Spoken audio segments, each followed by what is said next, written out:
Assalamualaikum warahmatullahi wabarakatuh. Halo teman-teman, balik lagi dengan saya Lili Endah Sulistiawati. Di sini saya akan menjelaskan terkait analisis logam berat timbal, PB, dan tembaga CU pada Kijing Taiwan Anadonta Wodiana. Nah, perlu teman-teman ketahui bahwasanya logam berat merupakan salah satu logam yang berasal dari kerak bumi yang berupa bahan-bahan murni, organik, dan anorganik. Nah, logam berat ini pada dasarnya diperlukan dalam kehidupan manusia, khususnya dalam proses produksi di suatu industri.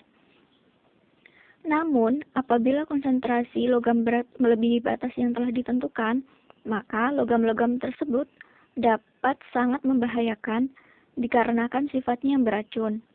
Seperti yang dikatakan oleh Anggraeni 2010, bahwasanya logam berat dikatakan beracun dikarenakan dapat merusak jaringan tubuh makhluk hidup. Nah, logam berat ini sendiri dapat terakumulasi di dalam perairan melalui sedimen, badan air, maupun biota air. Beberapa biota air yang dapat mengakumulasi logam berat diantaranya yaitu ikan, kerang, udang, dan lainnya. Di sini, sedimen dapat mengakumulasi logam berat dikarenakan berada di dasar dan jarang mengalami perpindahan. Kemudian, praktikum ini dilaksanakan pada hari Rabu 6 Mei 2020 pukul 8 hingga 12 waktu Indonesia Barat dan dilaksanakan pada dua tempat yaitu di Situ LSI dan Situ Gede. Kemudian dilanjutkan analisis di Laboratorium Biologi Makro Departemen Sumber Daya Perairan Fakultas Perikanan dan Ilmu Kelautan Institut Pertanian Bogor. Beberapa alat dan bahan yang diperlukan diantaranya adalah alat tulis, menggaris, dan sarung tangan. Kemudian trace bag, ember, kamera, alat bedah, spidol permanen, label, dan papan jalan. Selain itu, dibutuhkan juga Ekman grab yang digunakan untuk mengambil sampel sedimen. Kemudian jala, termometer, pH meter, timbangan digital, styrofoam dan jarum, buku identifikasi ikan dan perahu karet, serta life jacket. Selanjutnya yaitu prosedur kerja lapang, di mana hal utama yang harus kita lakukan adalah menentukan titik sampling, di mana ada 3 hal yang harus kita ketahui yaitu inlet, tengah, dan outlet. Nah, setelah kita mengetahui titik sampling tersebut, hal yang harus dilakukan terbagi menjadi 3, yaitu pengambilan sampel sedimen dengan Ekman grab, pengukuran kualitas air yang berupa suhu pH dan DO, dan kemudian mengambil sampel ikan menggunakan jala.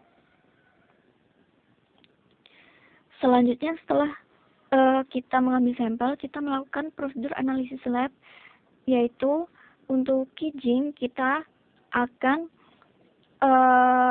pisahkan dan dibersihkan dari sedimen. Kemudian Kijing dibedah dan diambil dagingnya. Setelah itu, daging disimpan untuk dianalisis kandungan logam berat. Dan untuk ikan, yaitu ikan diukur panjang dan bobotnya, kemudian diidentifikasi jenisnya, dan terakhir adalah diambil dagingnya dengan cara difilet. Analisis data yang kita lakukan, yaitu kita akan mencari MWI atau Maximum Weekly Intake, dan MTI, kemudian BCI, STI, dan MY. Hasil yang diperoleh dari analisis yaitu yang pertama adalah perbandingan CU dan PB di 2 tempat, yaitu di Situ LSI dan Situ Gede, di mana pada perbandingannya diperoleh bahwa logam berat banyak terdapat di Situ Gede, di mana pada logam berat PB sebesar 1,6087, sedangkan pada CU 3,4483. Dari kedua tempat tersebut, paling banyak adalah logam CU. Kemudian yang kedua adalah tabel nilai MY, CI, dan STI. Nah, ketiga indeks tersebut BCI yaitu Body Condition Index, di mana menggambarkan kemontokan dari Kijing yang telah kita analisis tadi. Nah, di sini pada situ gede sebesar 0,57 dan situ LSI 0,56. Nah, dari dua nilai tersebut diketahui bahwa pada situ LSI Kijing yang diperoleh di situ LSI memiliki tingkat kemontokan yang rendah. Hal ini mengindikasikan bahwa perairan di situ LSI tercemar dan mengakibatkan pertumbuhan dari kijing tersebut tidak baik. Selanjutnya dari STI yaitu kecembungan dari cangkang.